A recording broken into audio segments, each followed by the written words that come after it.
Hi, everybody. This is your old pal Yamjuice. Today we've got a special treat. It's a religious debate between myself and Favyn.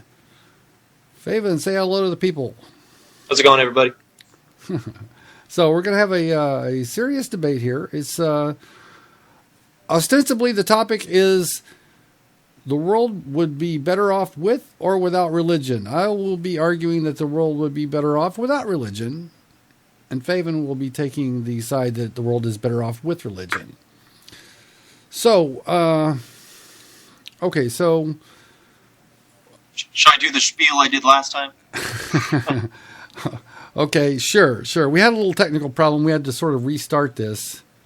In all fairness, it wasn't only my technical problem. I had a technical problem, and he had one, but that's all right. Anyhow, it's a nice, friendly debate. So basically, I don't see why religion is even here. It doesn't provide any benefits that wouldn't be provided with if it was absent.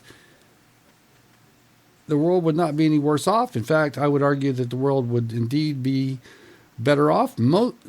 Some places would be incredibly better off.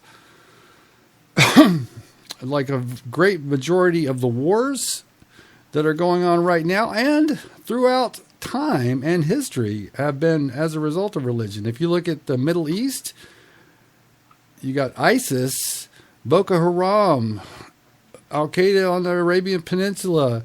The list goes on and on and on of these religious groups that are at war with each other. The Sunnis are fighting the Shias and the Kurds, all because of the particular brand of religion that they hold. And of course, they all want to annihilate the Jews.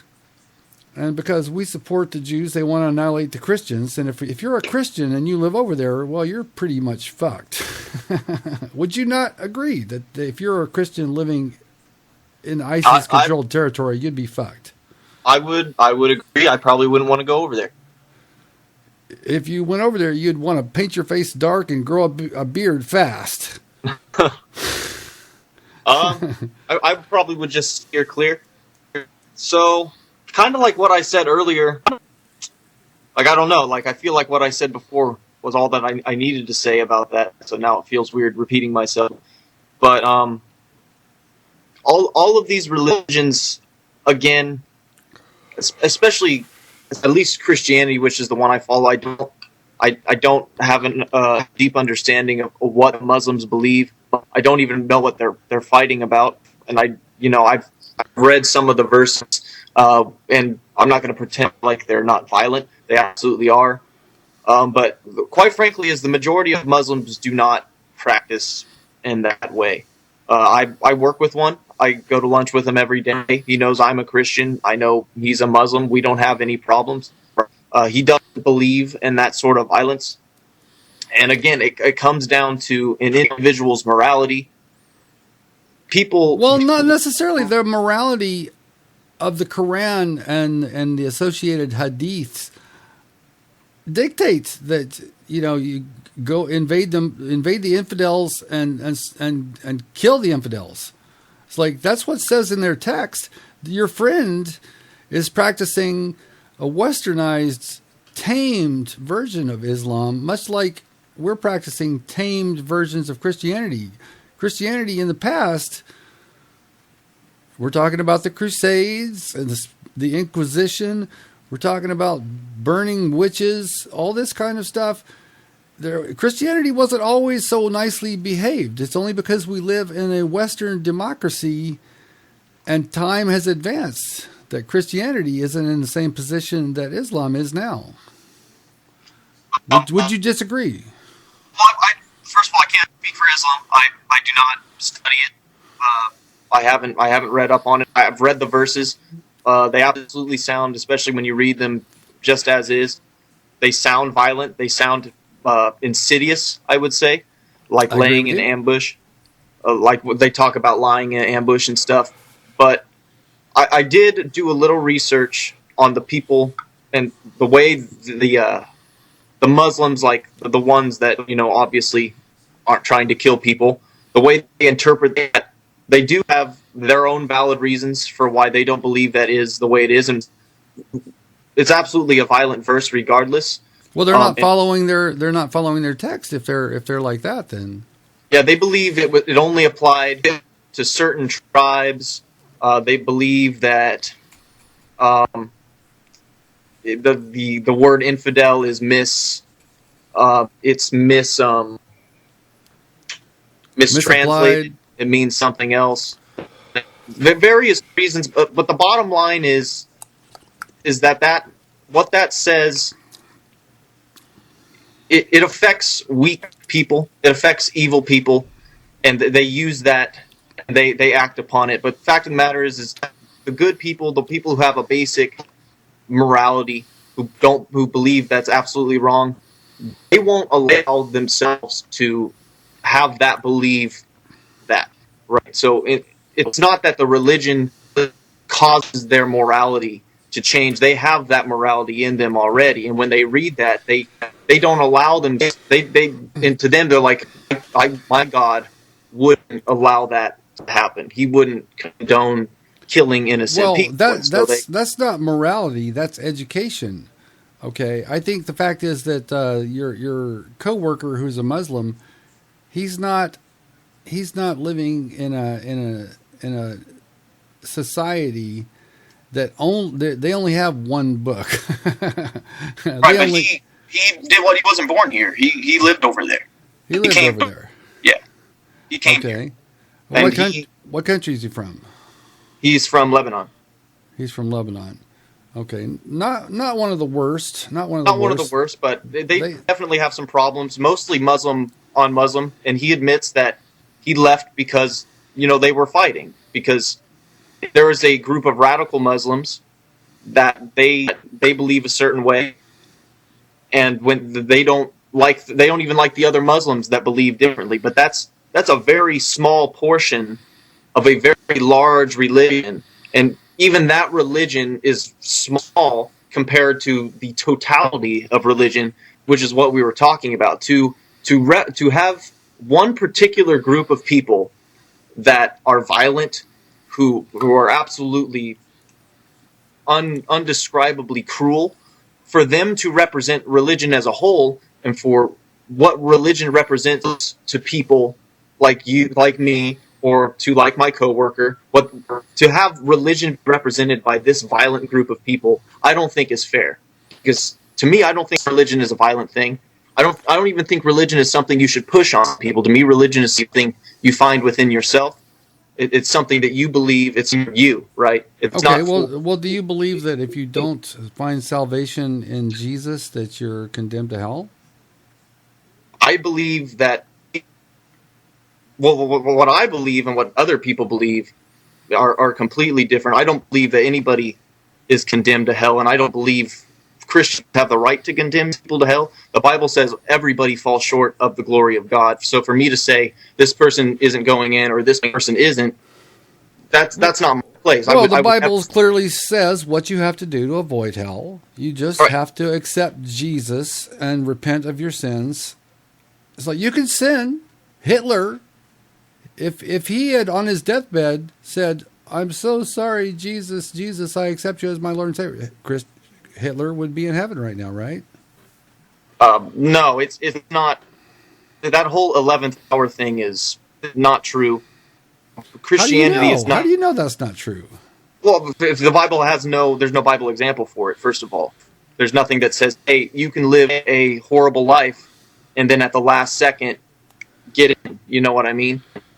Well, it doesn't not say that. I mean, it doesn't say that doesn't work. It says, if you repent of your sins and accept Jesus' sacrifice, then you will be going to heaven. Right, but as somebody who respects everybody's beliefs, I don't make that call. I don't think God's going to let bad people in, and I don't think He's going to do anything that isn't fair. Right, so. Have people that go on and they say this group's going to hell and this group's going to hell. I don't believe they should be saying that. I don't believe that's recall. Okay. So I'm an atheist. I don't believe in God. There is no Right. God. Jesus was not God. Jesus is not the Son of God, and there's question whether Jesus ever actually existed. So I'm pretty sure it's confirmed that he was a man. He lived. He walked. it's not confirmed. It's not confirmed. There's debate about that. Scholars debate that. We could have a whole debate about that if you wanted, but it is not absolutely for sure. But assuming it is that he actually even existed, I'm saying I do not accept in any way that he was divine. He was, if he existed, he was a guy, like you, like me. Now, does that mean you would probably accept that I'm a good person? I mean, maybe I kill, babies, in my spare time that you don't know about. But assuming that that's not the case, am I going to heaven or am I going to hell? I'm not Hitler. Again, that's not something I can say. But reading the Bible, I know what I would want to do to feel secure about my own faith. The Bible says you worry about you. You worry about you before you worry about your children going to heaven. You worry about you before your friends go to heaven. Before anything, you secure your own salvation. So for me to say, yeah, I think this, I think that. When people ask me questions like this, it usually comes from somebody who believes in God. It usually comes from somebody who wants to learn more because they want to know what they need to do to go to heaven. And then I show them verses. I read the Bible. I have them read it, and I let them decide for themselves. I've never told anybody, yes, you're going, or yes, you're not. I've never done that. I don't think people should do that. I think you teach people. You represent a good example for people. The Bible says we're to be the light of the world. The Bible says no one judges, but He does. There should be no judgment. So I let people decide that for themselves.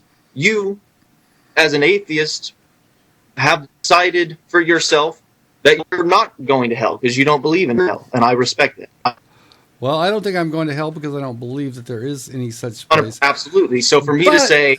But you know what, Favyn, you are not all of religion, and you're not all of Christianity. There is a remarkable number of people out there in the Christian faith that would absolutely say, no, you have to do this. If you don't do this, this happens.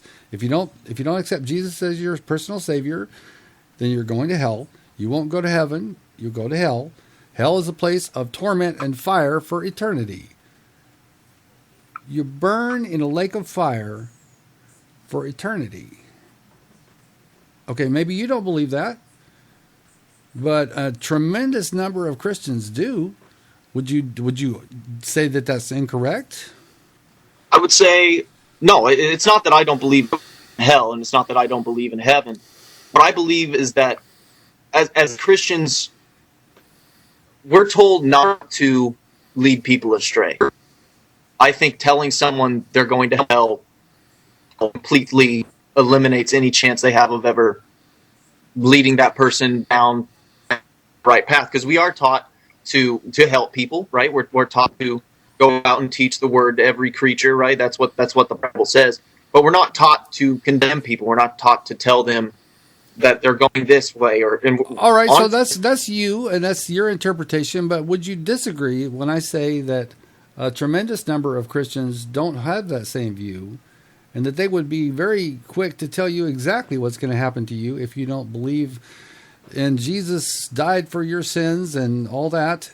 You don't think that that's a prevalent attitude in Christianity? No, I agree with you. I think way too many Christians are off-putting. You see them holding the signs. You see them holding the, God hates this type of people. God hates this. And I said it in our last podcast. If God hates anybody, He hates the people holding the signs, right? And I don't even think He hates those people, right? The Bible says, it actually says you are to forgive someone not 7 times, not 70 times, but 70 times 7. And that is to say that you always have compassion in your heart, no matter who you're talking to. So you get 77 second right, chances? You get 490 times, and then you can be a dick. That's right. No, that's just a metaphor that he used to say you always have compassion. It's not like you count 490 times and go to town, right? I see. Okay. All right. So, so you shouldn't lead people astray. So what do you think about a person who's an atheist on a podcast telling other people that they should not believe in God? Is that person leading people astray, in your opinion?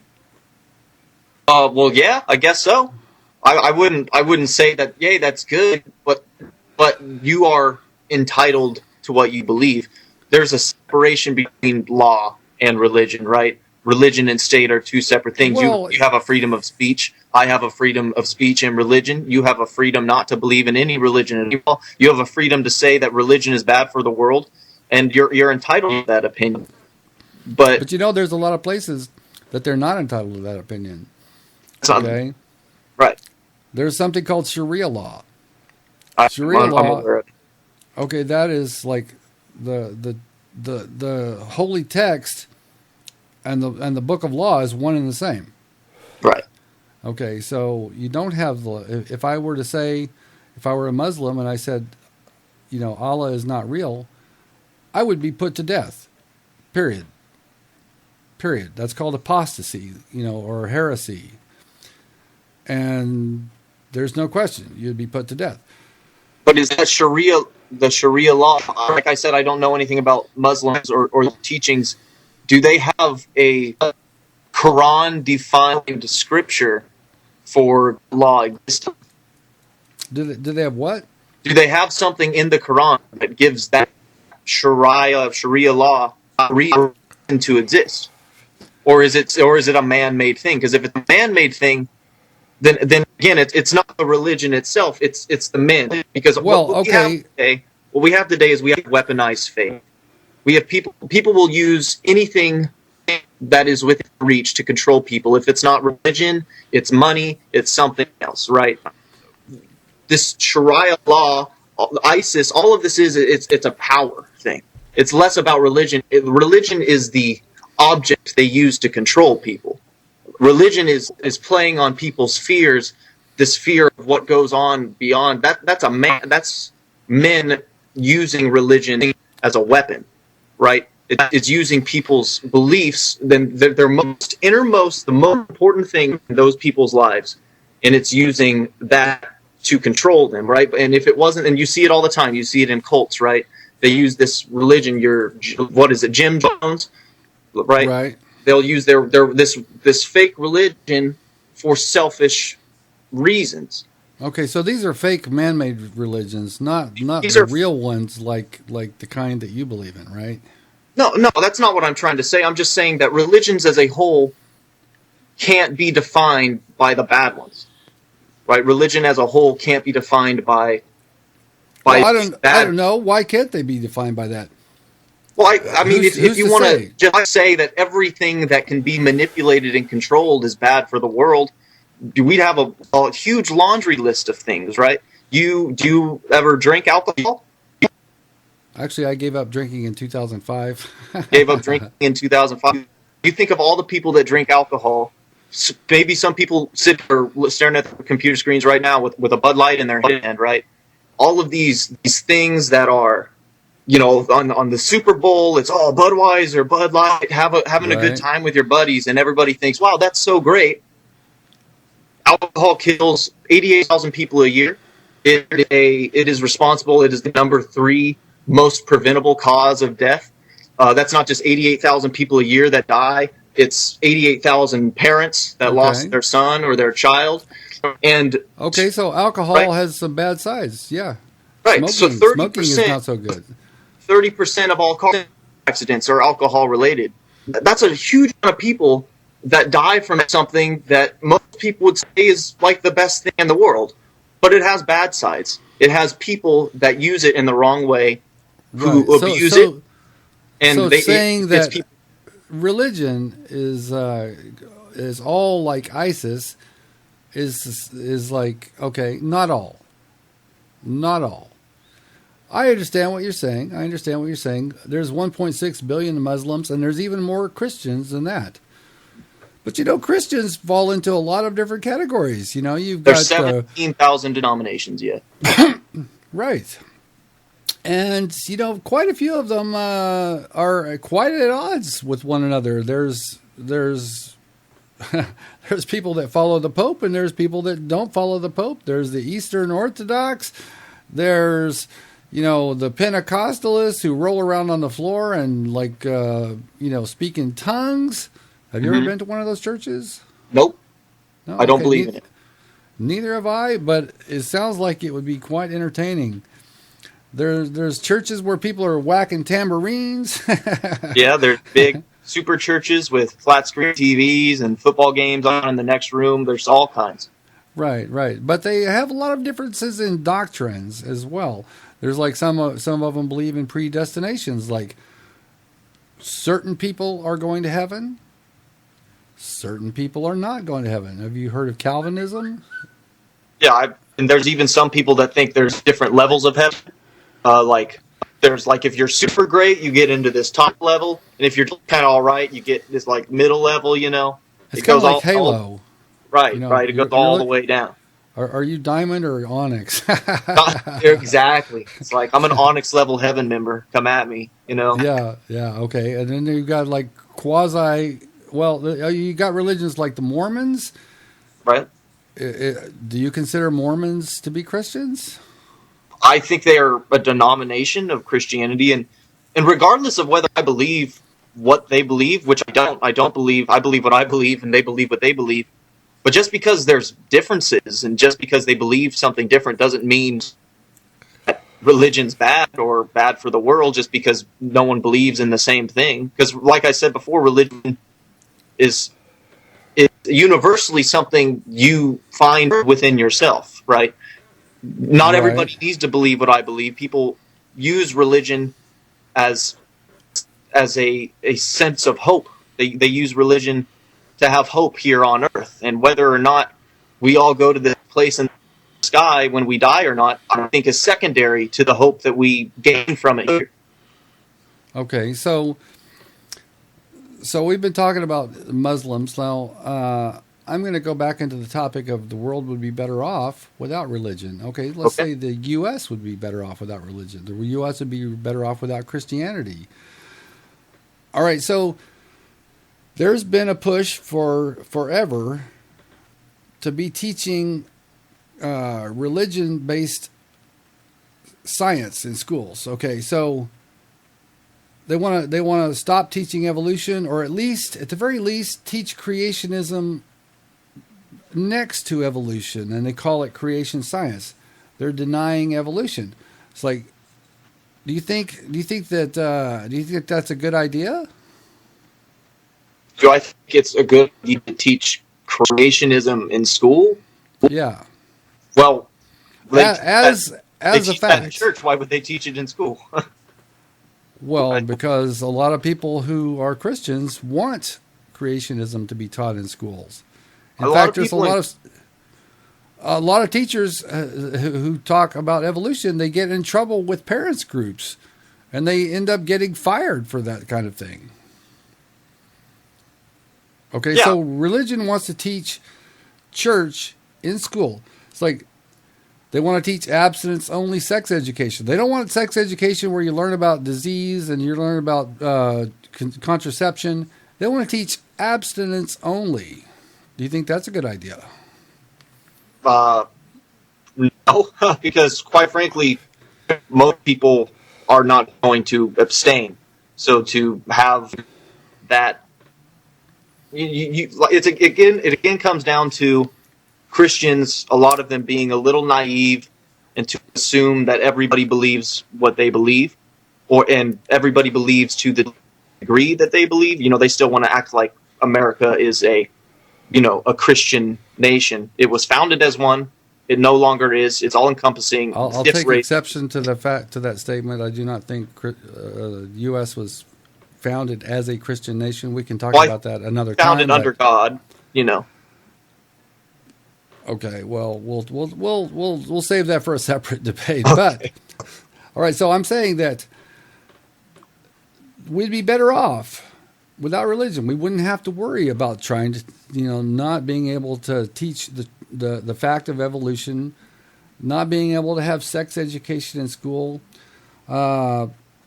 What about Planned Parenthood? Planned Parenthood provides services to 7 million women a year. Okay, and only 12% of the patients that go there are going there for abortions. We've got there's 11 abortion clinic workers have been murdered by Christian zealots since 1993. Right, So, but those Christian zealots have no Bible doctrine to support their behavior. That's not the religion's fault. Again, that is the the human being's fault, and their lack of comprehension. Like they have to disobey what their religion teaches to act in that manner. Right? There's nothing in the Bible that says anything about ever harming anybody. It's the complete opposite of that. So if a Christian zealot kills somebody in the name of Jesus, he's doing the opposite of what Jesus would want somebody to do, right? And Christians. Well, that's not. If you ask Robert Louis Deere, who killed 3 people, he shot 3 people in a Planned Parenthood facility, screaming, no more baby parts. And he admitted to the FBI, "I am a warrior for the babies." Okay, so in his eyes, he was moral. He was acting the way his God would want him to act. The only reason he did that was because he was religious. Now, why is religion a good thing? Why is the world better off with religion? Because I could go on naming reasons why the world is be better off without it. Like, why would it be better with religion? I think because you fall within that 15% we talked about of atheists, people who don't believe. You don't understand that there's 85% of people that feel that meaning in their heart with religion, their sense of purpose, their sense of being here. It's all founded on this religion that they have within themselves, and so to take that away from somebody, to take their reason for living, their reason for being, because people don't want to accept that we're an accident. People don't want to feel like they're just here for no reason. The religion gives them hope. It gives them hope of something greater. It gives them a purpose here, right? It gave me a purpose, right? I wouldn't be here today if it wasn't for my religion, right? I was depressed. I had anxiety. I had major issues, and I would have done something terrible when I was a sophomore in high school, had it not been for my faith, had it not been for the people in the communities that my religion supported me, right? Okay. I didn't believe that if I, took my life, I'd move on. I felt like I'd leave my family. I didn't feel like my family would ever see me again, that my family would ever would live their lives, continue to live their lives with the hope that they'd see me again. And I think that hope is what religion is about. You have all of these that get into semantics, and religion's about this and religion's about that, and they're nitpicky. Religion is the hope within yourself. You believe in a God, you believe there's something else. And so you credit religion for preventing you from offing yourself when you were a young dumb teen. So cool. I'm glad you're here. No, I'm glad you're here. First of all, I think there'd be quite a few people that wish I'd done that, but that's not me trying to be like. That's not pulling a sympathy card. Like, hey, no, I like your sorry ass. I've got disagreements on this level and that level about whatever, God or not God, but I like you, and I'm glad you're here. I'm glad we're having this conversation. But getting back to this 15% and 85%. So how do we know that this 85% on one side and 15% on another? Was that a survey? That's just the research that I did. I mean, you're welcome to do your own research. I'm not going to argue with the actual numbers themselves, but they were compiled How? As a survey, right? Right. Okay, so you're saying 85% of people take religion to have meaning in their lives. Now, 85% of people answered yes in a survey. Now, did they answer yes because they all are like, deep feeling, like feeling the spirit in their heart? Or could it be accounted for a great number of those people answered that way because they've been indoctrinated from the time they can remember? They've been going to Sunday school and they've been going to church and they've been involved in church organizations. Everybody around them is a Christian. Their mother, their father, their uncle, their grandmother, their friends across the street and the friends next door, the girl that they're interested in, their co-workers. Well, I think you just named a lot of people that follow religion that have an influence on one person, right? It sounds like everybody's influencing each other in your story. Like you're in the club because you're kind of in the club, not because you actually follow the club. Right. Regardless of whether, I think people need more hope and more faith than others, right? Some people are just kind of like, yeah, I believe in God. I believe there's something else out there, and that's good enough for them.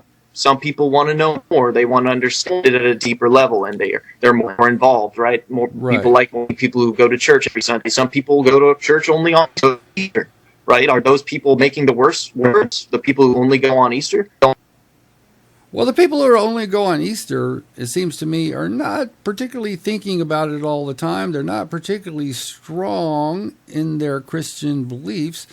But if you were to ask them on a survey, do you believe in God? Yeah. Okay, I believe in God. It's like that 85 number, all of a sudden, I think you're going to have to start counting it back. Because regardless of what the number is, the fact that they said, yeah, I believe in God, it means that they're more willing to believe that than another alternative, right? Why, if they said, no, I don't really believe, I mean, if he is, okay, cool, but I mean, say, yeah, I believe in God, right? So regardless of whether or not they're super into it, the fact of the matter is in their mind, that gives them comfort, right? That's why they're here. It's because God, and that's why they're here. And well, I would argue more that they've been conditioned and they've been programmed and they've been indoctrinated than anything else. Now, there are some people that do like to think that they're going to live forever. Okay? The idea of being dead seems like a drag. The idea of like your mother and father die, you'll never see them again, they're gone. That's a drag. Right. But that basically means that while they are alive and while you are alive, you should really, really live for today, because it's my belief that this is the life that we have. This is the only life that we have. This is the only life that we're going to have. When you're gone, you're gone. People maybe remember you, people maybe don't. But the fact is, you've got to live your life and not placate yourself with these childish wish dreams that you will live forever and ever in heaven, playing a harp and floating around with wings and a halo. Okay, well, to combat that, I think everybody becomes more religious when something goes. I think everybody likes to turn to that comfort when something happens, when they lose someone unexpectedly. Then they turn to religion, right? Then they have this thing that they got in their back pocket that they can turn to, that gives them that comfort. To have religion not be in the world, every time something like that happens, those people have nowhere to go.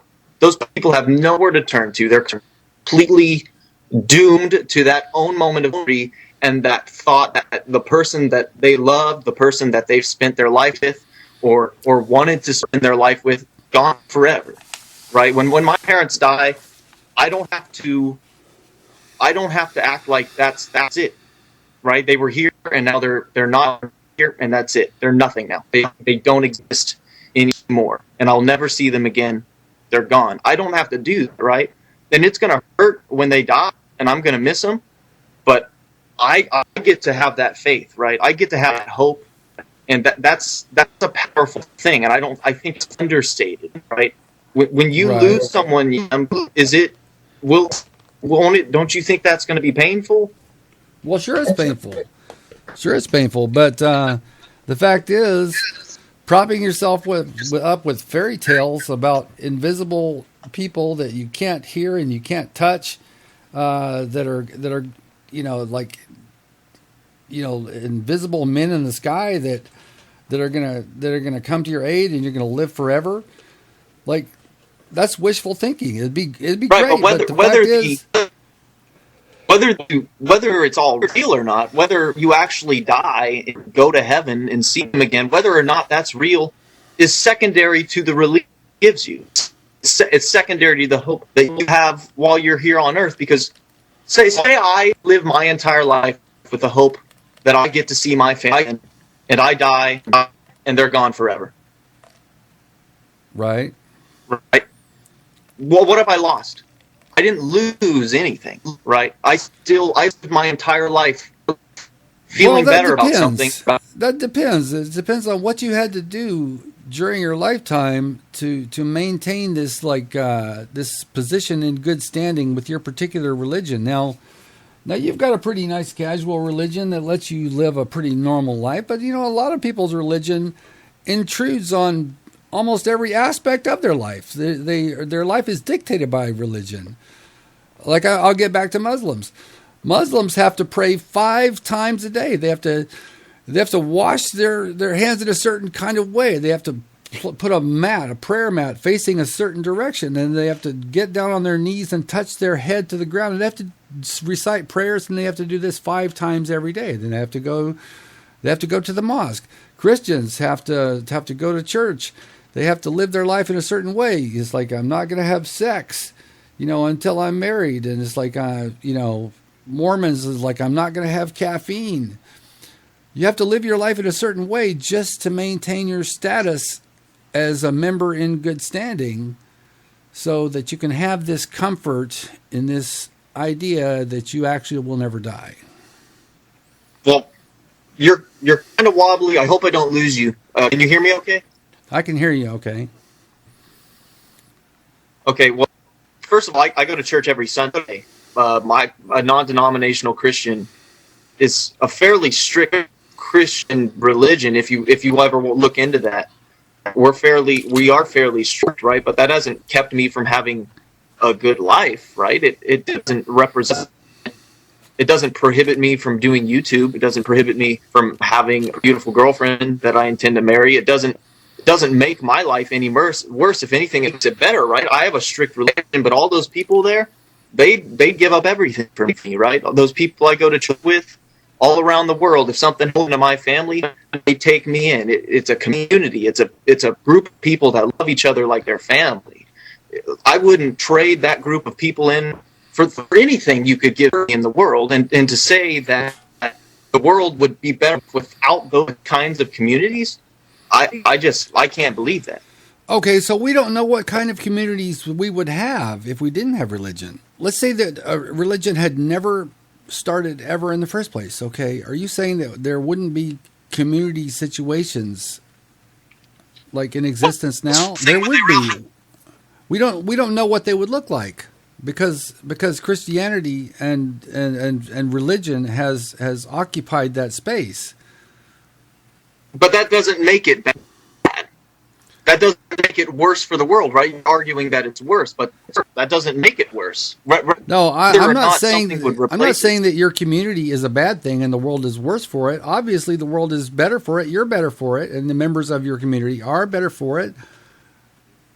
But I'm just saying that if it didn't exist as a religious organization, you might very well be in a community that was a secular community that wasn't centered around religion that might be just as satisfying. We'll never know because religion has occupied that space. Well, it's not like those spaces can't exist because they exist in religion. Why? What is to stop a group of non-religious people from coming together and meeting for another reason and doing something, right? It's not right. There's nothing. I mean, people, there's nothing. There's people who meet. then why don't they do it? You say, well, who's to say something else wouldn't come along? Okay, they can't come along. Where are they? Well, human needs are met by human beings. So if a need exists, then humans will figure out a way to fix that need. So, all right, Exactly. we have secular communities. We have like, my sister is in a bicycle club. You can be in a book group. You can be in an online, first person shooter community. Okay. Right. We just had a great charity live stream for one of our people who lost a family member, and I've seen Craze. I've seen him. Notice on his Twitter. If you haven't noticed, he's been looking at religious material. Right. I saw that. Some I saw religious that. stuff. He's lost. It was someone. interesting. It was interesting. It was Revelation. It was like videos on Revelation, which is the last chapter in the New Testament, which is, I'm not sure what part of that is like giving him solace. It's kind of the creepiest part of the whole Bible. I think it's. I don't know his current situation. I don't know his mindset right now. Either he's going to that for comfort, or because of the loss, he's looking for, like kind of like you said, kind of looking for something to bring him comfort. Regardless, it's an example of somebody that me and you have both trying to help out in the ways that we can. And here he's using religion to help himself out. And would you deny him of that? Like, no. Okay, so before you even started that, you were talking about the Halo 24-hour live streams. The fact is, after it came out that this tragedy happened to a member of the Halo community, the Halo community is a group of community like you were talking about, like your church. It's different in some ways. It's not, we don't physically know each other, okay, but it is a community nonetheless, and it was absolutely remarkable how quickly it sprang into action. There were so many people that wished their condolences, and they donated to the cause, myself included. I was the very first Halo player to donate to his cause. We kind of broke the story on Bulletproof. Everybody came together. It's like everybody was working with everybody, and we were all concerned, and all of our hearts went out.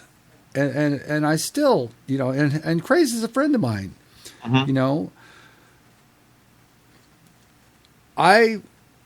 his grief and his loss is so large that it's incomprehensible, right? So I'm not going to try and take anything away from him. Okay, that would be an asshole dick thing to do. Although the fact is, I don't believe that there's a God, and I'm sorry, but I'm not going to confront him with that myself, just because that would be an incredibly bad taste. Okay. Right. But there is a community of Halo, and there's other communities. And if there were no churches, other communities would spring up to fill that void. That is what I'm saying. We don't know what they would look like. I don't think you look at, when you lose something like that, it doesn't matter how many live streams people give you. It doesn't matter how much money people donate to you. That can't bring you the comfort that a religion can. It simply can't. It doesn't give you hope of seeing them again, right? It doesn't give you the hope that you'll be reunited. And that doesn't bring you the long time comfort that sort of gives you. And like I said before, it doesn't matter if it actually ends up being true. It doesn't matter if you die. That actually happens. What matters is that when you live the entirety of your life thinking that it does, and that hope. Well, okay. It doesn't even matter if it's true or not. Then, okay. So how about this? How about like your parents die? Well, like, okay. So instead of like believing in one like just made up fairy tale that you'll see them again in heaven, is assuming it's not even real. Why don't you just like make the made up fairy tale that they didn't even die. They just went out of state. And What? someday they'll be back. You could just tell yourself that they didn't even die. It's like if you're just going to give yourself calm yourself and comfort yourself with a illusion, why not just say that they didn't even die? First, there's a difference between lying to yourself and really believing something. Right. It's one thing if you're like, you know what, I'm just going to lie to myself. It's another if you're like, I'm convicted in my heart. I believe this is going to happen. Right. That's what a religion is. A religion isn't let's go lie to ourselves. A religion is I truly believe this. I feel this is the way I need to live my life, and that this is what brings me hope, and this is what brings me comfort. And there's nothing other than religion that can give you the same level of comfort and the same level of hope. Regardless of what you see out here, people fighting over it, people doing this, at its basic level, religion is what you have within yourself. It's what you believe. It's for you. Whether when people impose their religion on somebody, that's terrible. They shouldn't do that. But that's not what religion's from. To say that the world would be better off with all religions, I can't believe that. I think it would be better off without the bad ones. I think it'd be better off without the groups that are trying to kill you, 100%. But to say that because these groups abuse religion and use it as a weapon and use it to instill fear on people, I think the world would be better off without the people, without the religion that people use as hope. Okay, so what about the fact that religion, let's say you're a religious young person, you've been brought up in a religious family, in a religious community, and it turns out, you're approaching puberty, and all of a sudden you're starting to have feelings for somebody in your class, but they're also a boy.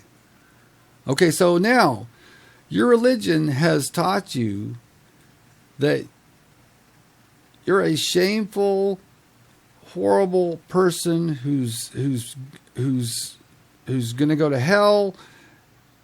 You know how many Christian gay people have so much angst and concern, and so many of them actually attempt or actually succeed in killing themselves because their religion tells them these things, that they should feel guilty, they should feel shame, that who they are is an abomination unto God. You don't think that maybe they would be better off? I think if they think it's an abomination, it's because they believe that. Like they feel. Like, well, they've been indoctrinated to believe that. You have people that feel a lot of things, right? Like maybe you feel something for your neighbor's wife and you want her, but that doesn't. That if you think that's wrong, even if you feel that, it's still wrong to you, right? So if you feel something toward a boy, like, and you think that's wrong, then it is wrong because you said it's wrong. But if you, let's say you're actually gay and you can't help yourself. You are attracted to boys, and that's it. The fact is, your guilt, your shame, your desire to kill yourself, and maybe even your act of killing yourself, it's based on your religion. It's not based on something else. It's based on your religion. So, well, first of all, the Bible condemns killing yourself, so that would be completely counterproductive. In fact, killing yourself is considered the only thing that you can't be forgiven for in the Bible. Well, in some sects, maybe that's true, but the fact is, a person living with guilt and shame and feeling abased by their God, that's not a positive thing.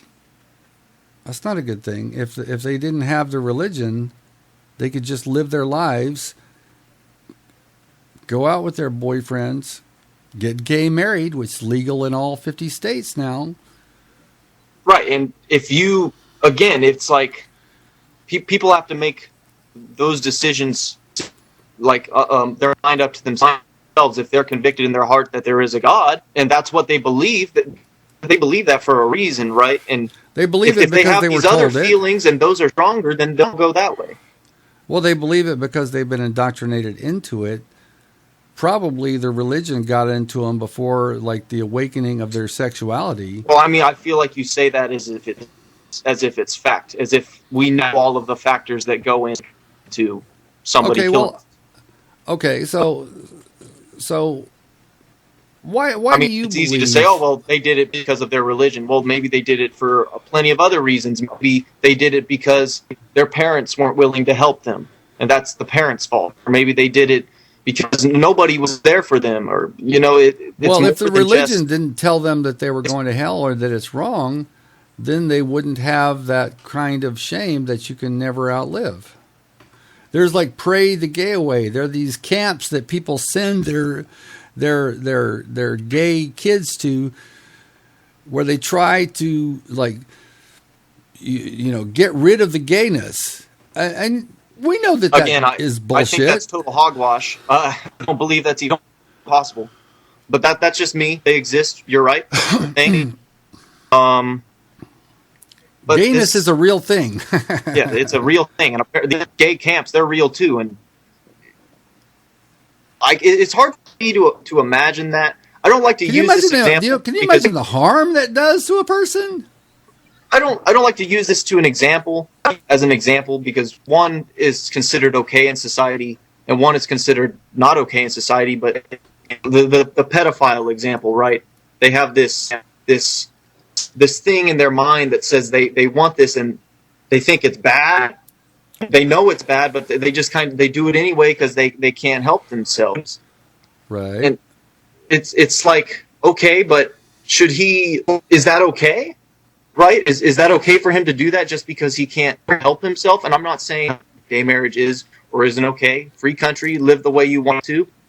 Well, But I don't think pedophilia and being gay is the same thing. In pedophilia, you're has doing consent. something to somebody One is without consensual, consent. one isn't, obviously.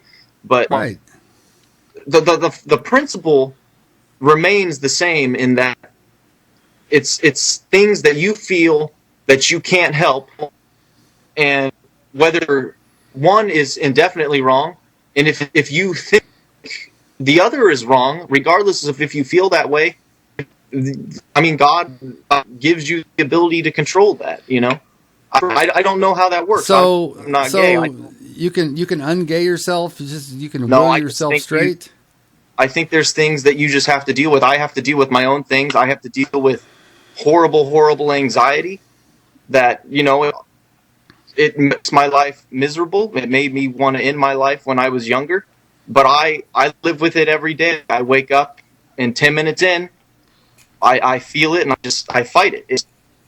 And they're two different levels. One's, you know, an emotional. I mean, I guess they're both emotional, and they're two different examples. But if you're in the religion and you believe the religion and you feel that way, then to you that's right, and it's not an evil thing.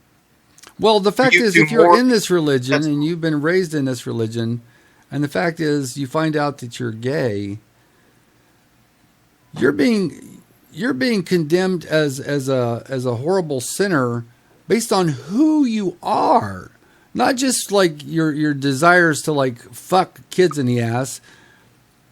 You're not gonna inflict yourself on somebody who doesn't want to have that happen. You just want to be in a gay relationship or whatever, but it's like you feel guilty about who you are. That's a horrible thing. And then parents who send their kids to these gay camps to have them, you know, straightened out, that's got to do an incredible amount of psychological harm to the kids that have to go through that, knowing that their parents so much don't accept them that they're trying this. It's a valid point. I mean, I'm not going to act like feeling like you are, like, feeling like there's something wrong with you is good. But I think to use that as an example, as saying that religion is bad as a whole, isn't, because, like you say, you come from a position like that isn't real, right? To this kid, it is real, and Like, you can't say indefinitely that it isn't real, just as I can't say indefinitely that what you believe isn't real. So Okay, fine. Like but the fact is, indoctrination is a very powerful thing. Why do you believe in God and heaven and the Bible and Jesus? Why do you believe those things? I believe in all those things because, first of all, I can't believe I can't believe as a person that we're here on accident. I can't, like we talked about evolution. And you said, okay, well, we evolved from this and this, and then everything evolved from these microorganisms. And then I said, well, what happened with the where did the microorganisms come from? How did something become alive? How did life start? And you admitted you don't know, and that scientists still don't know. Okay, how but do you they're believe working the world on it. yeah, they're working on it. I'm sure they're trying. So the world is a product of 14 billion years of expansion of the Big Bang. Now, where did the Big Bang come from? Well, the fact is that we didn't know jack shit about any of this stuff until like the last 100 years or so. Scientists have uncovered piece by piece, chunk by chunk. Now, evolution, we have, in addition to fossils, we have the DNA in our cells that confirmed evolution. We didn't know that before. At some point, I feel it's very possible that science could understand where the very first life came from, how it came to be. Well, and I think they could possibly understand where the Big Bang came from.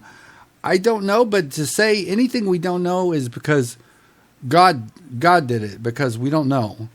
Well, exactly, but that's the thing is, I put all my faith in something that I know how the world is created, and I know why I'm here. That put all your faith in, and I don't know. You put all your faith in, I don't know how life got here. You put all your faith in, I don't know how it started the Big Bang.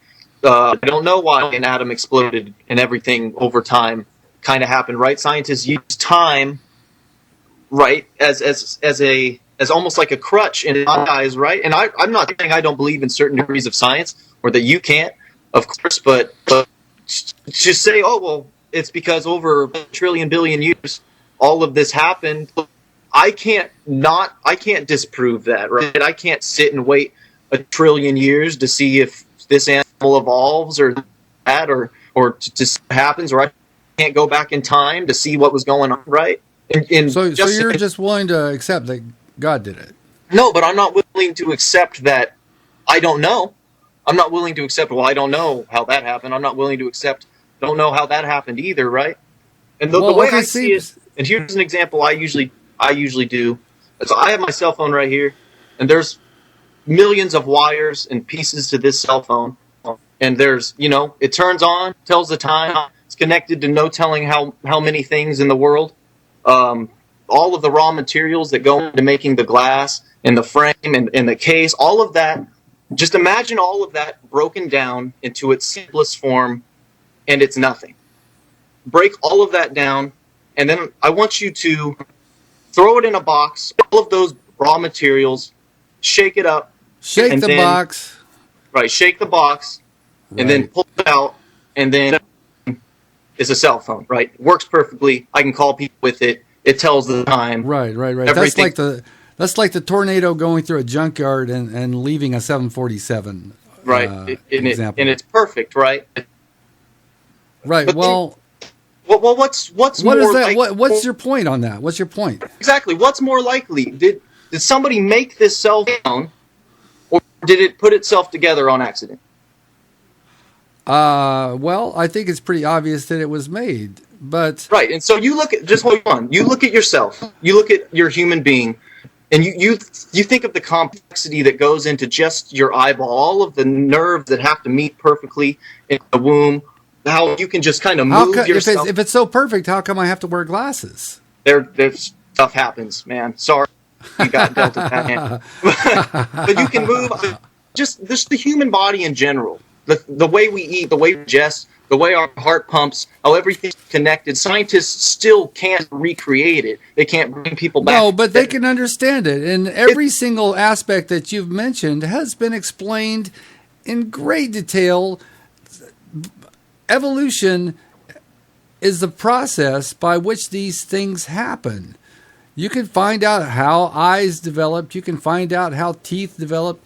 All this goes back to science. Science can explain that. The only thing science can't explain is how the very first life existed in the first place. But it's not even just that. You look at the complexity of us, and tell me, you said, well, it's obvious the phone was made. It's obvious the phone didn't put itself together. But then you look at a human being or myself, and you look at yourself in the mirror, and you would say something that is a trillion billion times more complex than a cell phone was able to put itself together on accident over the course of time, right? Well, your cells did put you together. Right, but how? What are cells? How did they come to be? How did they come to exist? Right, the raw materials that existed before raw materials, and just like, oh, but because we incorporate this long expanse of time that we're not able to fully watch and investigate, we don't know when life started, and even though things put themselves together, we don't know what the driving force is. So how do you think it happened? How do I think what happens? I don't work about it because I believe in God. Life. God made life. Right. How did God make life? We don't know that. Right, but we believe that God's ways are past finding out. We don't need to know how God... Then you have to accept you don't know. You can't accept that you don't know where the first cell came from, but you're willing to accept that you don't know how did God create everything. Right, but I accept God, but what do you accept? What do you... Well, but you don't know how he did it. How was it accomplished? Do you know? I don't know. Maybe he started the Big Bang, right? Maybe he set your events into motion. How? I mean, we could do that. You don't know. Literally, you don't know, right? So you don't know how he did it. So you have to accept. I don't know. So I don't know is something that you can't accept. God gives me His reason, right? God says you're not ever going to know, and that's comforting. He says it's impossible for you to understand. There is no way you'll ever be able to understand. My ways are past finding out. Not even the angels know how I do what I do.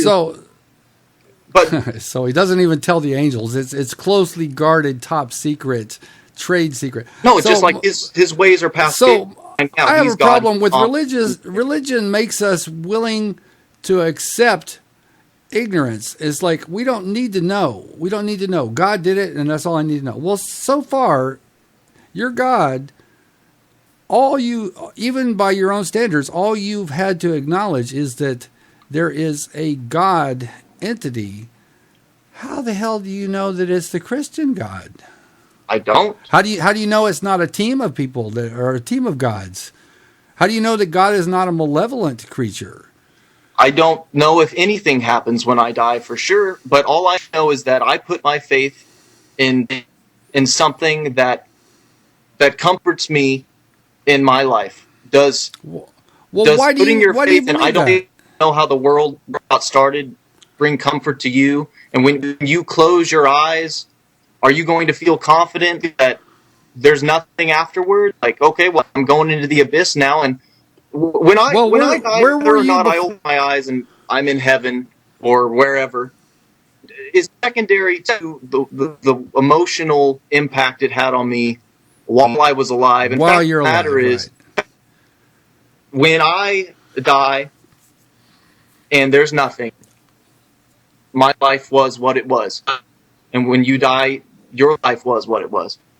But if I die and I'm right, then it was worth doing, right?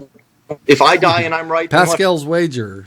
You know what happens? But the thing is you're arguing something that you'll never be able to win. Like you'll never know you've won. It's an argument you'll never know you've won. Right. Which is why it's it doesn't trouble me. It's a waste of time. Are you going to find me in the void and tell me, hey, Colton? Yes, yamjuice. Nah. I was right. You were wrong. Nah. Well, if it's the void, then that's not going to happen. So you're scot free. You don't have to worry about I told you so's. Maybe we'll wake up on like some celestial plane that and there's nothing, and we're both just chilling out, and it's like, well, this wasn't expected, right? This isn't what I thought. Or or maybe it's some other thing that we didn't take into account, or maybe we'll just assume consciousness of another person, right? And we'll just be born as something Yeah, else. yeah. Or, Maybe this is like like the Truman Show. Or maybe you'll be, what is it like when you like keep recycling? I forgot now what philosophy that is. You're reborn, in every time reincarnation. Yeah, we might be reincarnated. Yeah, reincarnated. Like, does the Buddhist hurt anybody with what they believe? Right? Is their religion bad? Do they hurt people by thinking that they'll? Well, actually, the Buddhists are one of the least harmful religions. If you look at the body counts for Buddhists, it's not very high. Yeah, right. Unlike Christianity, Islam and Judaism. But why do you believe Jesus? Why do you believe Jesus? I think again it stems from, first you believe in God. First you have that inclination that I need to believe in a higher power. I need to believe there's something else. And then once you believe in God and a higher power, then I think a lot of people, search for the religion that speaks to them, right? Some people don't find it. Some people are turned off by the hate. Some people are turned off by the bad religions, and they go, I believe in a God. Like my papa's this way. Not my dad, but my grandpa, he's this way. He believes there must be a higher power, but there's so much fighting, and there's so much different kinds that it's overwhelming to him. And to him, he can't definitively choose one, right? He's agnostic. He believes there's something, but he doesn't take the second spiritual. Right, he doesn't take the second step. Me, I found a religion that I felt was good, and my girlfriend did the same thing. My girlfriend was an atheist when I started dating her, and that didn't stop me from dating her. Right, I'm not an evil, Well, have you seen what she looks like? I wouldn't. Right, I'll take my chances. Right, I wouldn't turn her down for being the wrong religion. If she's watching this, I'm sure she's happy about that. But okay, yeah, she's right, very and attractive. I told her, I said, religion has to be for you. I'm not going to make you convert to my religion, right? She went to church with me just to spend time with me. The people there, they took her in. The people I go to church with are the nicest group of people you'll ever meet. They were sweet, they were kind, they were welcoming. I think that you see the openness, and they knew she didn't believe in God. They were okay with that. They were open to her not believing in God. She's a feminist, She was a vegetarian. She has all of these traits that think no way would she ever be able to believe in the Bible. But just over the course and hearing things, and she'd have questions, and she'd say, what about this? And I'd explain it. I said, here's what this says. You can decide for yourself whether you believe that or not. And then she decided she did, and now she goes to church, and she's like, to me, she's an example of how if you're open-hearted, if you're kind, and you let people discover this for themselves, religion isn't bad. If you don't push it on people, if you don't hurt people with it, it speaks to people who didn't even know that they needed it. The thing is, though, you're all fine and great, and like your particular sect is all fine and great, but there's an awful lot of people out there who want their religion to be the religion, and we're not just talking about Islam. In this country, evangelicals will absolutely put up political action committees, and they'll get candidates elected, and they'll get other candidates unelected to advance the agenda that they want to advance. They're very, very active.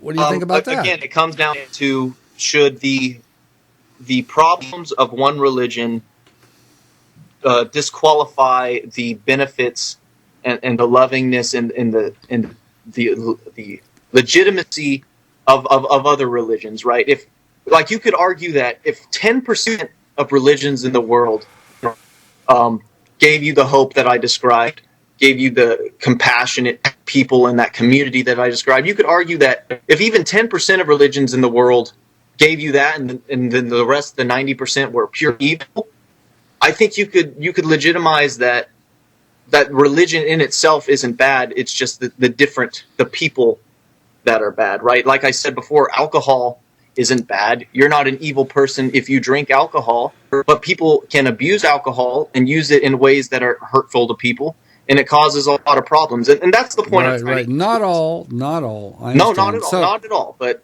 like I said, not all religious people. Okay, so 1.6 billion Muslims. None of those 1.6 million Muslims believe in Christ. They don't believe in Jesus. They believe Jesus was a prophet, but not as big of a deal as the Prophet Muhammad, peace be upon him. Okay, so are those guys going to be going to heaven? well, again, it's not a matter of, hey, are those guys believing what I believe? It's a matter that They don't it helps believe in them. Jesus. It helps Okay. them, right? It Okay, provides so comfort what- to them. All right, so it doesn't really fucking matter what you believe as long as you believe in something, is what you're saying, right? Right, but we're not arguing about the legitimacy of each individual religion. We're arguing about religion as a whole. So to say that, oh, these guys are good, and these guys are good, isn't the point of the argument, which is what I'm trying to say. So to say, oh, well, Muslims, they don't really count because they don't believe what I believe. Of course they count, right? They're Well, so we do have to take religion as a whole. So the fact is that in the Muslim world, women are second-class citizens, not just de facto. It's built into their religion. Islam dictates all kinds of behaviors for women, the restrictions. Women are treated as the property of either their father or their husband. They can't. In Saudi Arabia, women aren't allowed to drive cars. right. They're not allowed to leave the house without a male chaperone. They can't go to 7-Eleven to get a Slurpee. Right. It's And if it's they an do go archaic- out, they have to be wearing like a covering, even if they have a chaperone. yeah, it's an archaic style of living, right? It's an old fashioned, doesn't fit in the Western civilization. But I don't. But they've man, got that hope that you're talking about. They've got that hope, so it's okay.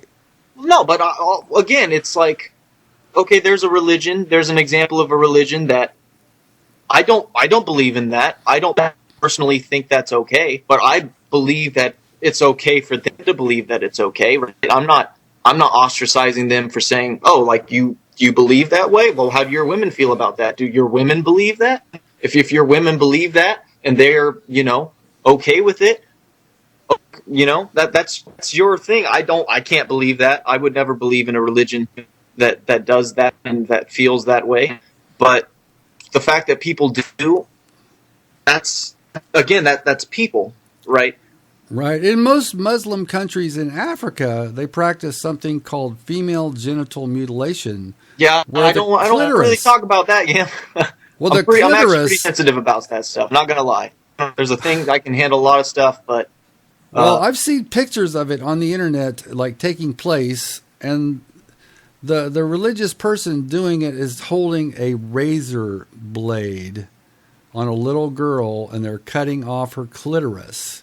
Okay, because sex is shameful in all religions, and especially in that religion. So the woman is not supposed to enjoy sex. It's like sex is something that the man can take pleasure in, but the woman is not supposed to take pleasure. It's her job to provide sex when the man wants it. In Islam, a wife is not allowed to rebuff the sexual advances of her husband. There's no such thing as raping your wife.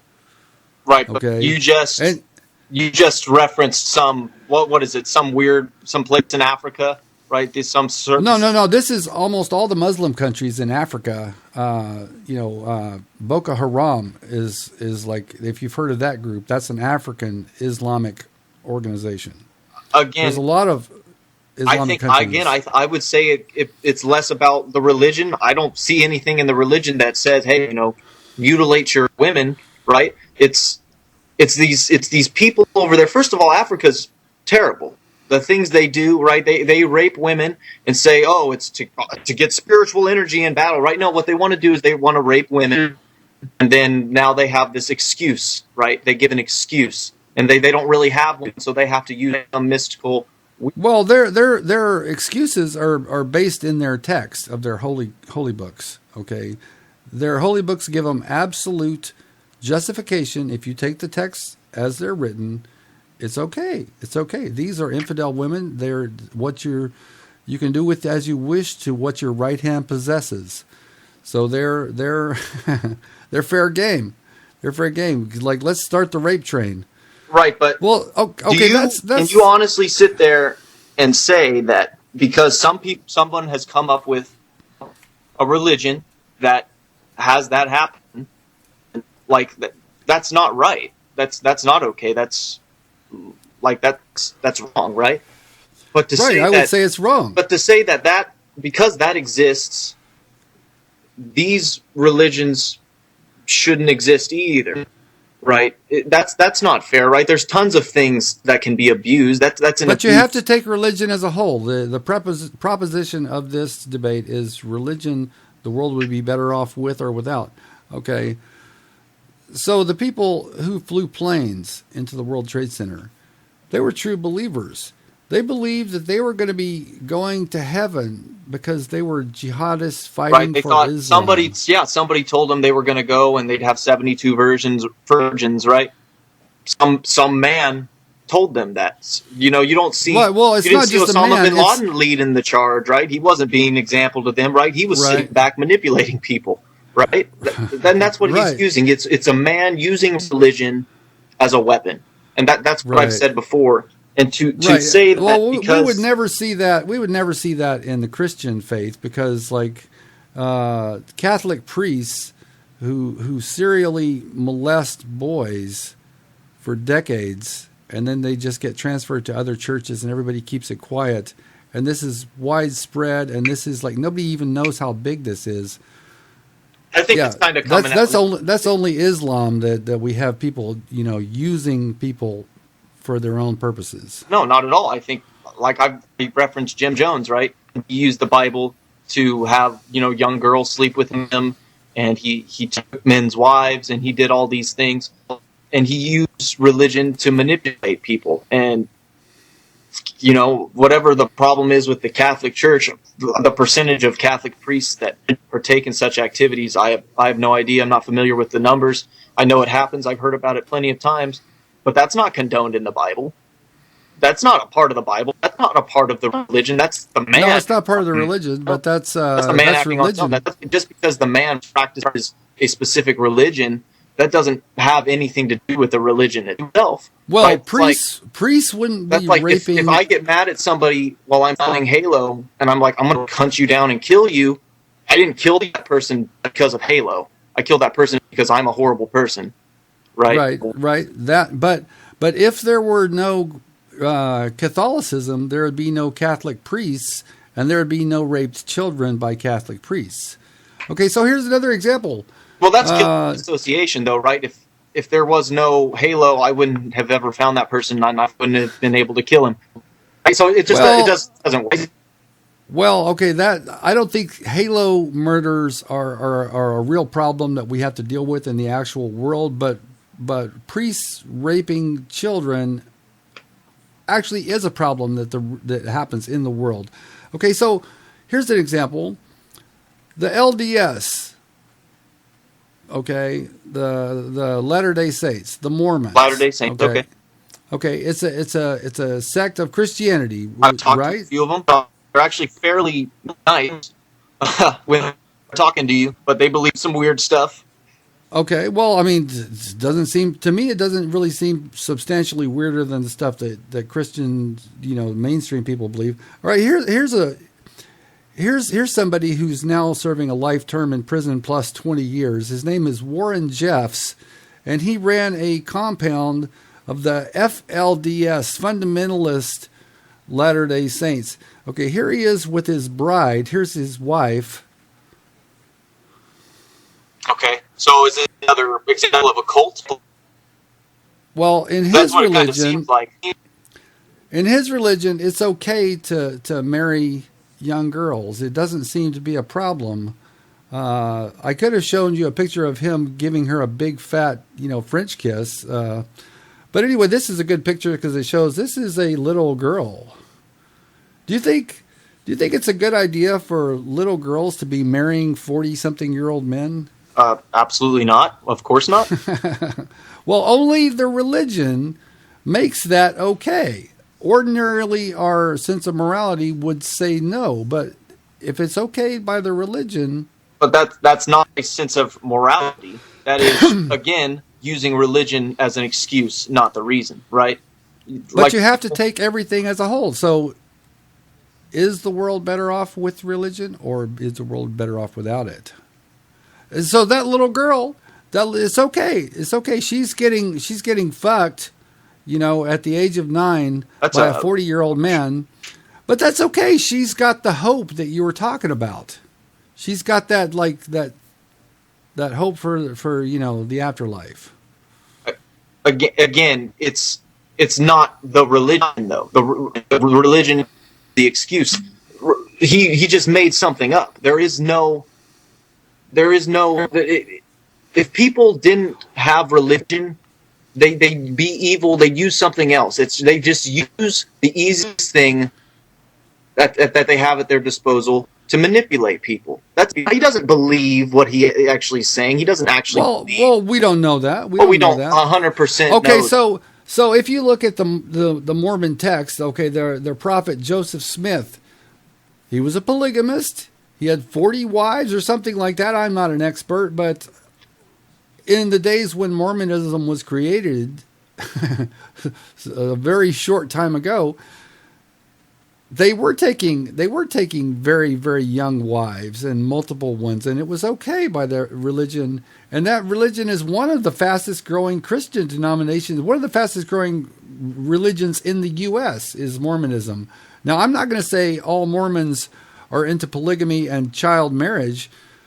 They got rid of that mainstream. It still goes on. There's still enclaves all over this nation where that happens. They have a TV show on TLC about it now, actually. Believe it or Yeah, there is. There is. Now, they happen to pick a guy who doesn't have any 12-year-old wives. Yeah, all of his wives are a little older, so it's all right? Yeah, so they very easily could have found some guy that had 12-year-old wives, but that wouldn't have been a very good thing to put on TV. I think torches and pitchforks would have been brought to bear. I can't believe they didn't already. That's a stupid fucking show. Have you ever seen it? My wife I've just seen the commercials to believe it existed. I know it exists. It actually exists. Okay, that's religion. That's religion. There's still plural marriage. Now, even if it's not underage girls, there's plural marriage where they're like, the wives are all on welfare, getting checks, from the government. Now, this is stuff that's not part of mainstream, Latter-day Saints, Mormon church. And I have friends that are Mormons, so the fact is they can't be held accountable for what their texts say because they just happen to believe these things. The texts say all kinds of crazy shit, and people believe this crazy shit. Now, in order, without religion, evil people would do evil things, and good people would do good things. But for you to get good people to do evil things, it takes religion. I think that's a fair point. I think if people have a predisposition to be Manipulated to draw on their hope is the easiest way of controlling them. But I think if you took away hope, I think the side effects of hope are worth what hope gives to people. And I think all of these things you've said, 100% agree they're terrible. They're not okay. They don't even have scriptural backing to begin with. Well, a lot of them actually do. A lot of them do. Well, at least, especially in the, like you said, the Islamic. It has a little more. It's a little more violent. It's a little more archaic. But in your Old Testament, God was like the Amalekites. Ask them how well they did. It's like God commanded to kill all the men, kill all the men, and take the women for yourselves. Take the virgins for yourselves. He actually just said to kill everybody.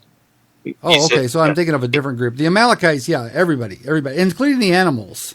Yes, kill all their animals too. Here's the thing: there's actually a verse, and I looked at this because I figured you'd eventually steer into violence in the Old Testament. That's gone.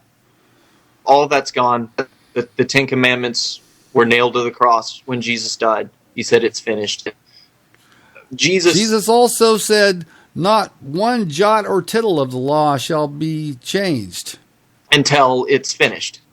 Until the second coming, or whatever. It's like, not one jot or tittle. He says it's not going to change until it's finished. And as he dies on the cross, he says it's finished. Okay, I'm gonna have to look that up. But you can. The interpretation. Okay, Matthew was the real Jewy.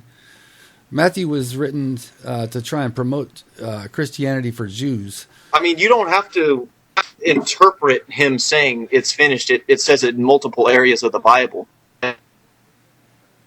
I mean, well, it's been argued many times. The part about Jesus saying not one jot or tittle of the law will be changed.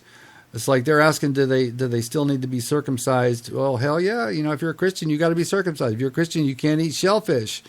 If you're a Christian, you can't wear mixed cloth. Okay. You're steering into the validity of faith rather than what faith represents. But as far as what I believe personally, I believe he said it's finished. First of all, the law that Jesus gave was very similar to the Mosaical law. Like a lot of the Ten Commandments still, exist. It's just not the Ten Commandments, right? The severity and the violent aspect that they had is kind of what was done away with. And Jesus said in the New Testament that, the reason that those things were allowed before, the more violent tendencies, and the reason God was harsher was because of the hardness of your heart, right? Because of the way men were at the time. And you look at it, right? You steal something, you get your arm cut off. People back then, for fun, would watch people be murdered, and that was the time, right? But in the New Testament Jesus into effect, people were like, okay, you need to be the light of the world. And for a long time, they were persecuted and murdered and tortured. Right, but Jesus also said, I come not in peace, but I come with a sword. Turn brother against brother. What about that? Turn brother against brother. Well, what he's saying is, like, I'm coming to change things, right? I'm not coming as in everybody's going to get along. I'm going to change things. I'm going to disrupt the ebb and flow. I come not in peace. I come with a sword. Okay, well, that's not. I'm sure that's metaphorical. He speaks in parables and metaphor all the time. So to say, like, oh, Jesus rode into battle with a sword, when he says, hey, don't kill people, and we don't get involved in things like that. We're supposed to be the light of the world. That's like a huge, real nitpick. You'd have to just completely ignore a trillion million things to imply that Jesus. Well, I'm a pretty pathetic excuse for a biblical scholar. I know a little bit about our Bibles, but there are people that can pick apart the New Testament just as badly as they can pick apart the Old Testament, as far as things that would, if you had them explained to you, would make your hair stand on end. It's like, really? Well, yeah, you can explain anything any way you want to, just like the Muslims can explain why that verse doesn't mean what it says, or I could make it sound really bad, right? You could make something sound really bad, and I could make it sound completely great. It's just a matter of, like you said, human interpretation. But this isn't about, you don't believe in God. You don't have that inclination to believe in God. You don't require that hope and that faith. You're correct. A lot of people do. And I don't think you understand the way that makes you feel, the hope that gives you, and the comfort that gives you, because you don't have that inclination to believe that. But whether you think it's 85% or not, those amount of people, they need that in their life. Okay. So whether it's real or not, the hope justifies all the rest that comes along with religion. Obviously, it doesn't make certain practices right, but it outweighs the bad. I would say, the good I would say it out. from the hope, whether it's true or not, outweighs all that other bad stuff. Okay, so I think we basically have come to a agreement of like where we're at. Okay, so for you, it's all about the hope. That's everything. It counters. Well, it's about like the communities. I mean, I think it does. I think obviously it makes people live terrible lives. But on the flip side, I think it could make someone who was inclined to do bad do good things. So there's also that aspect that we didn't even cover, right? There's like, oh, well, it takes good people and it makes them do bad things. I think it can make bad people do good things, right? I know a gentleman who was like in the mafia. Not the mafia, but he sold drugs. He did terrible things. He ran guns, and he went to jail. And he was an alcoholic. He was just a downright terrible human being by his own profession. And he came to church, and he didn't want to live that way anymore. And he has those tendencies, but the church has helped him, and he's turned his life around, and he's got a full-time job, and he's sober. And I think for every case that you say, well, look, they're using religion as an excuse to do these terrible things, I think you can turn around and say, well, this religion has helped this person become a better person. But we don't know that if there was no such thing as religion, that person wouldn't have come around as like, I just don't want to be a bad person anymore. He could possibly very well have come around to being a decent person without God, without religion. You know, the percent of atheists in the general population is only like 5% of like true atheists. Like, you know, when you ask people, are you affiliated with a church? You know, you get that 15% number, but somewhere along the lines of like 5% of the general population will actually cop to being atheist. In prison, it's less than 1%. Prison, there's less than 1% atheists. Well, that number kind of makes sense. If there's only 5% of the world that are atheists and only 1% are in the prison, it's not like that. Well, you know? No. You would think that the prison would reflect, you know, the same proportions that everybody else. So what you're saying? Criminals are more than 99% believe in God. Well, no, I think atheists tend to be. In fact, I would argue that atheists are a very intellectual group of people, right? So they wouldn't be in prisons. I like to think so. They're an intellectual group of people. They think about things. They study science. That's how they became atheists. Just to assume that because they don't believe in God, they're a bad person is a completely ridiculous thought. Okay, well, good to see that you don't think that, you know, that we're evil just by definition. Right, and you don't think I'm evil, right? Yeah. No, I don't think you're evil. Well, all right. Not yet. Not yet. Well, you know, in Halo, you did really take a lot of pleasure in stomping me to death. Yeah, but you know, I went easy on you too, so that's real bad. Oh, you went easy on me. Yeah. Thanks. I mean, you couldn't see me because we didn't have like visuals, but I was only using one hand, so it's pretty bad. Right.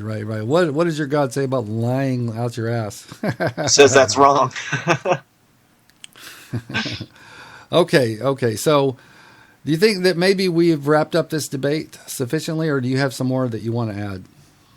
I mean, I feel like we both brought up good points. I feel like I completely understand why you would feel the way you do. I see, like, as someone who doesn't believe in those things, who doesn't have that inclination, to see some of the things that happen because that is blamed on religion or is misrepresented as true religion, I could see why you'd think it was a terrible thing. But I can also see the good things that can come of it. Like you saying, well, maybe that person would have turned his life around. But like I said earlier, religion isn't a template for morality. I think people already have that, but the morality I think it keeps people and helps people with the things that they have a weakness for. And so I still believe that religion is good. I still believe that it helps people. I think it helps people when nothing else can help them.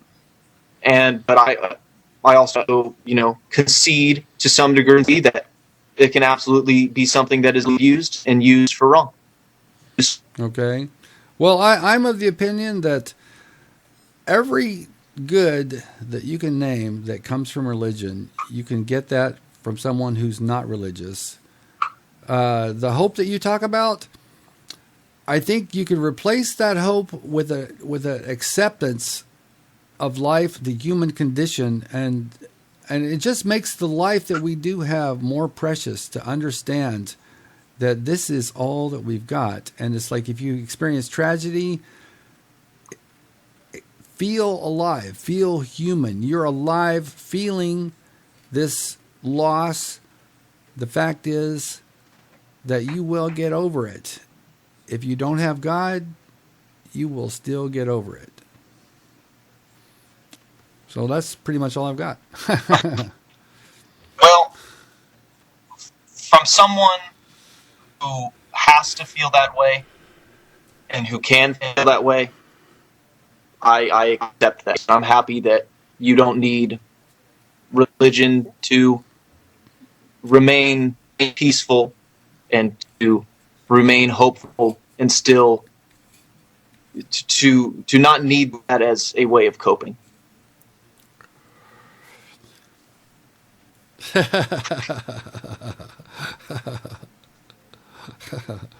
All right. So this has been the religious debate.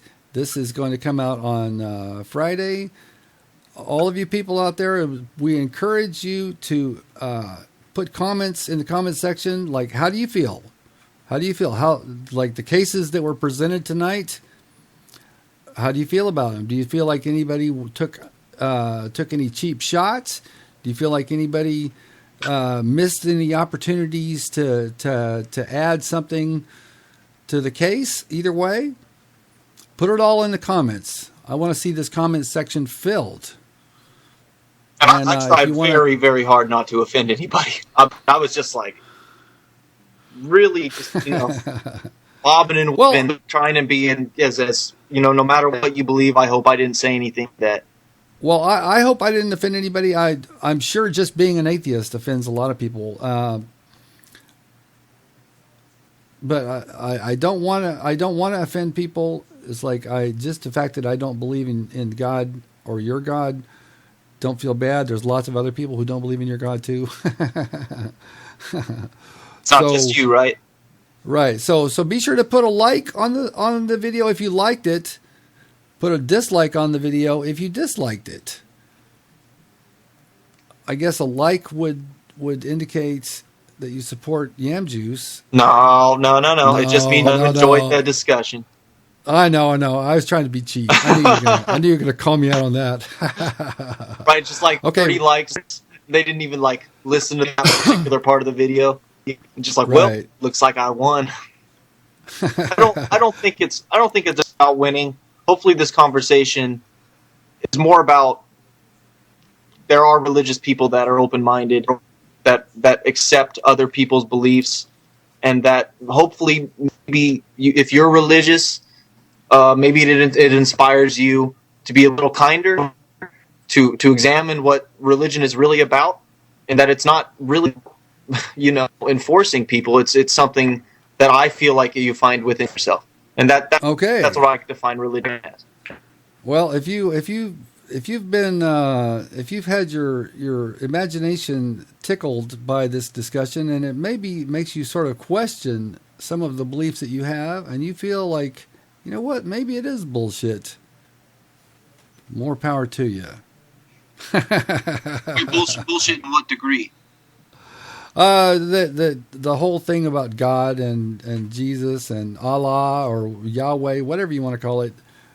Okay, sorry, that might be offensive to call it bullshit. And if you sat there in the audience this evening and you didn't believe in God, and perhaps maybe now something has pricked within your heart, and you are more inclined to go out and discover the true meaning of life and find true whatever, then great. Anyway, that was Okay, if you want to my- shake off the shackles of your faith. Yes, No, it's just like we can take turns, like who's going to one up, be the last guy to make their. Okay, I'll let you have the last word. And thanks for watching. go. Cool. All right, we'll see you out there in the gaming world.